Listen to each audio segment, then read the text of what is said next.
واسه دل تنگی ابرا، واسه سبزی جنگل، واسه اون دشتای زیبا، واسه ده تنگ دلم، واسه ده تنگ دلم.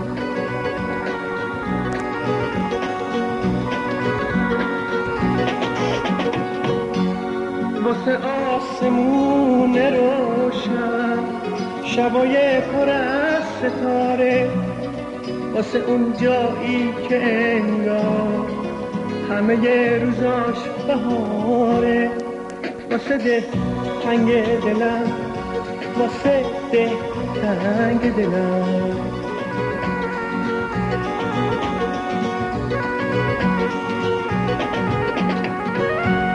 واسه بوی نون تازه، صدای هی هی چوپون، صدای نسیم عاشق، نفس صبح خروس‌خون.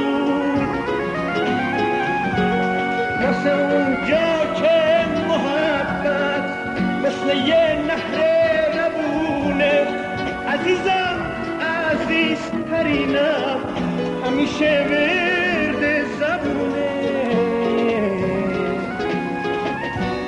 واسه ده تنگ دلم، واسه ده تنگ دلم.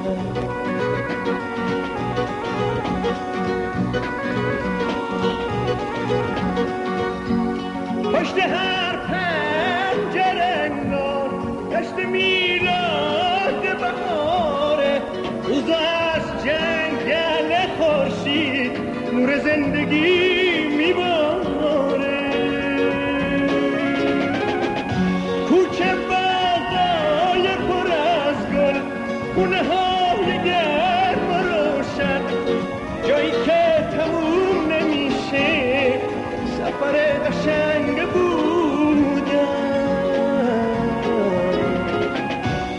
واسه ده تنگ دلم، واسه ده تنگ دلم، واسه ده تنگ دلم، واسه ده تنگ دلم، واسه ده تنگ دلم، واسه ده تنگ دلم.